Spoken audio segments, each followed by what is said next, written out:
दोपहर का तेज धूप शिवम की टैक्सी के धूल से भरी शीशे पर पड़ रहा था। उसकी आंखें एक और बेसौन्ना नोच से थकी हुई भीड़ वाली सड़क पर नजर दौड़ा रही थीं। एक चमकदार काली कार उसके बगल में आकर रुकी। शीशे का चश्मा पहने एक आदमी बाहर निकला। उसकी निगाहें तेज थीं। बैंक, जल्दी! उस आदमी ने हुक्म दिया। उसकी आवाज में घबराहट थी। शिवम हिचकिचाया। उसके पेट में बेचैनी का एक गांठ बंध गई। आदमी ने कुरकुरे नोटों की एक गड्डी दिखाई। 2 गुना किराया दूंगा। शिवम ने अपनी मजबूरी में अपना सर हिलाया और उस आदमी को टैक्सी में बिठाया। जैसे सेंट्रल बैंक के आलीशान दरवाजे पर रुके, आदमी ने भौंकते हुए कहा, यहीं रुक। शिवम ने देखा कि वह आदमी जो अब 2 अन्य लोगों के साथ था अंदर गायब हो गया। अचानक बैंक के दरवाजे खुले और तीनों आदमी बाहर निकले, चेहरे ढके हुए, कंधों पर बैग लटकाए हुए। कोलाहल मच गया। जैसे ही लुटेरों ने हवा में गोलियां ड्राइवी, चीखें हवा में छिप गईं। लोग इधर उधर भागे, जहां कहीं भी हो सकता था छिपने की कोशिश कर रहे थे। शिवम का खून ठंडा पड़ गया।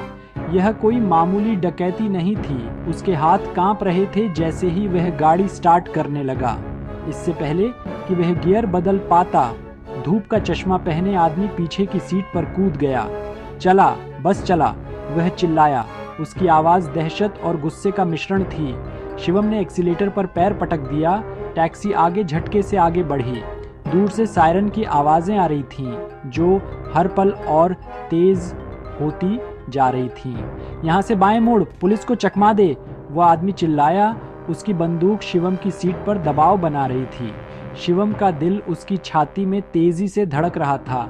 वह फंस गया था, अपराध के जाल में फंस गया था, जिसका वह कभी हिस्सा नहीं बनना चाहता था। उसने स्टीयरिंग व्हील पकड़ा हुआ था। उसके हाथ सफेद हो गए थे। उसका दिमाग तेजी से दौड़ रहा था। संकरी गली में टैक्सी के लिए मुश्किल से जगह थी, लेकिन शिवम ने इसे डर और एड्रेनालाइन से जन्मी हताशा के साथ ड्राइव किया। पीछे की सीट पर बैठा आदमी, उसका चेहरा चिंता से उतरा हुआ, बार बार पीछे की खिड़की से घबराहट से बाहर झांक रहा था। सायरन की आवाजें फीकी पड़ रही थीं, लेकिन शिवम जानता था कि वे अभी खतरे से बाहर नहीं हैं। हमें इस कार को यहीं छोड़ना होगा, वह आदमी बोला। उसकी आवाज अब शांत थी, लेकिन कम आधिकारिक नहीं। हमें पुराने गोदाम वाले इलाके में ले चलो। शिवम, जिसका दिमाग अभी भी अराजकता से जूझ रहा था, केवल सिर हिला सका। जैसे ही वे चले, पीछे की सीट पर बैठे आदमी ने अपना मुखौटा उतार दिया, जिससे एक ऐसा चेहरा दिखाई दिया जो खुरदरा और सुंदर दोनों था। अनरूली बालों से सजा हुआ था। नाम विनोद है, उसने शिवम की ओर हाथ बढ़ाते हुए कहा। शिवम हिचकिचाया, फिर हाथ हिलाया। उनके बीच एक मौन समझौता हुआ। गोदाम जिला उनके सामने मंडरा रहा था, टूटी हुई ईंटों और टूटी खिड़कियों का एक उजाड़ परिदृश्य। विनोद ने शिवम को एक सुनसान सड़क के अंत में एक जीर्ण शीर्ण इमारत की ओर निर्देशित किया। अंदर फफूंदी और सड़ांत की गंध से हवा भारी थी।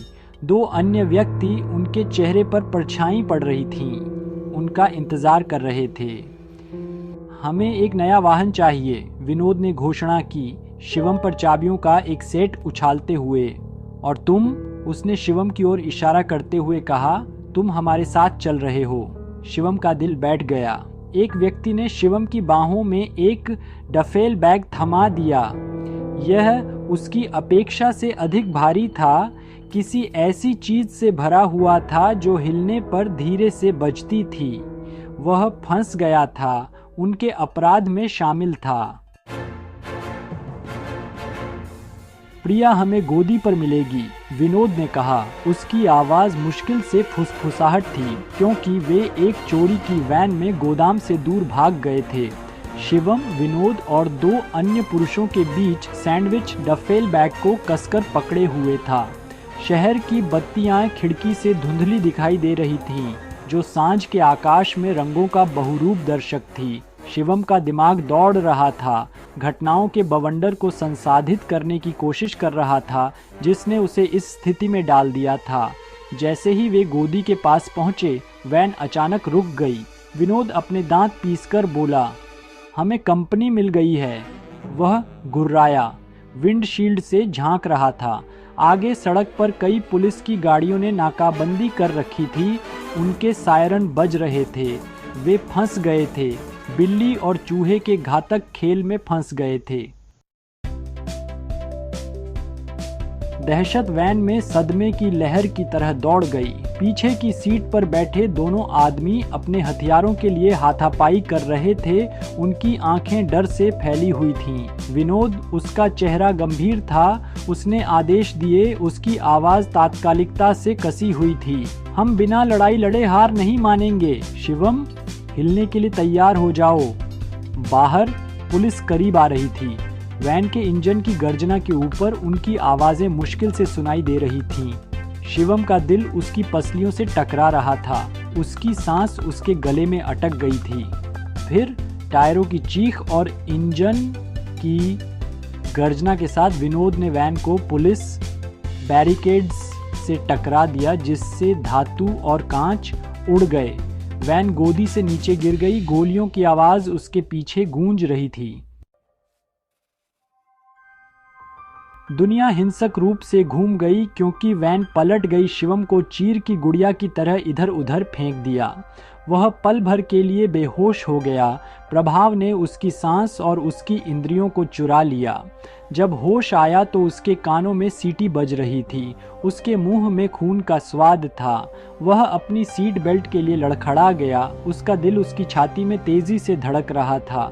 वह खुद को मुक्त करने में कामयाब रहा और लड़खड़ाते हुए वैन से बाहर निकल गया। उसके पैर उसके नीचे कांप रहे थे। वह खांसने लगा। हवा में पेट्रोल और जलती धातु की गंध भर गई। जैसे ही उसकी दृष्टि साफ हुई, उसने देखा कि विनोद वैन से दूर फेंका हुआ जमीन पर बेसुध पड़ा हुआ है। डफेल बैग कुछ फीट की दूरी पर पड़ा था। उसकी सामग्री डामर पर बिखरी हुई थी। पैसे, बहुत सारा पैसा। जब शिवम को होश आया तो उसने खुद को एक सफेद छत को घूरते हुए पाया। उसके नथुनों में एंटीसेप्टिक की गंध भर गई थी और उसके सिर में एक सुस्त धड़कता हुआ दर्द था। वह एक अस्पताल के बिस्तर पर था। उसका शरीर दर्द कर रहा था। उसका दिमाग अभी भी उन घटनाओं को जोड़ने की कोशिश कर रहा था जो उसे यहाँ तक ले आई थी। एक युवा नर्स, उसका चेहरा चिंता की तस्वीर थी, उसके बिस्तर के पास पहुंची। तुम जाग गए, उसने कहा। उसकी आवाज कोमल थी। तुम्हारी रात काफी खराब रही। उसने उसके तापमान की जांच की। उसकी भौहें थोड़ी सिकुड़ गईं। जैसे ही उसके दिमाग में कोहरा छंटने लगा, स्मृति के टुकड़े वापस आ गए। रॉबरी, पीछा, दुर्घटना, विनोद, पैसा। हफ्ते बाद शिवम एक छोटी सी चाय की दुकान पर इंस्पेक्टर यश के सामने बैठा था। एक कप चाय पी रहा था। इंस्पेक्टर ने बोलने से पहले थके हुए चेहरे के साथ अपनी चाय की एक लंबी चुस्की ली। डकैती में शामिल अन्य 2 लोग अभी भी फरार हैं, उन्होंने कहा। उनकी आवाज हताशा से भरी हुई थी। जहां तक विनोद की बात है, वह बच नहीं पाया। शिवम ने अपने हाथों को देखा। उसकी उंगलियां उस भयानक रात से छोड़े गए निशानों को ट्रेस कर रही थीं। उसने पुलिस को सब कुछ बता दिया था। डकैती में अपनी अनजाने में शामिल होने की बात कबूल कर ली थी। पैसा, उसने उन्हें बताया, दुर्घटना के बाद गायब हो गया था। एक और बात है, इंस्पेक्टर यश ने शिवम के सामने मेज पर एक छोटी सी घिसी हुई तस्वीर रखते हुए कहा। यह एक युवती की तस्वीर थी। उसकी आंखें जीवन से चमक रही थीं। यह प्रिया है, इंस्पेक्टर ने कहा। वह एक मुखबिर थी जो विनोद और उसके गिरोह को पकड़ने के लिए हमारे साथ काम कर रही थी। वह यह भी थी। वह रुक गया। उसकी निगाहें नरम पड़ गईं। वह मेरी मंगेतर थी। शिवम की आंखें सदमे से फैल गईं। प्रिया, पहेली का लापता टुकड़ा। वह आखिरकार समझ गया। उसने इंस्पेक्टर की ओर देखा। सहानुभूति की एक लहर उस पर छाने लगी। मुझे माफ करना, वह फुसफुसाया। उसकी आवाज भावुकता से भरी हुई थी। मुझे नहीं पता था। इंस्पेक्टर ने आह भरी। उसके होठों पर एक थकी हुई मुस्कान फैल गई। कोई बात नहीं शिवम, अब खत्म हो गया। न्याय अपने तरीके से मिल चुका था। उसने मेज के उस पार शिवम की ओर एक छोटा सा सादा पैकेज धकेला। यह तुम्हारे लिए है, उन्होंने कहा। इसे धन्यवाद मानो, तुम्हारी ईमानदारी के लिए और प्रिया की मदद करने के लिए, भले ही तुम उस समय यह नहीं जानते थे। शिवम हिचकिचाया। उसकी उंगलियां पैकेज पर मंडरा रही थीं। यह क्या है? उसने पूछा। उसकी आवाज़ मुश्किल से फुसफुसाहट थी। इसे खोलो, इंस्पेक्टर ने आग्रह किया। उसकी आंखों में एक जानकार नज़र थी।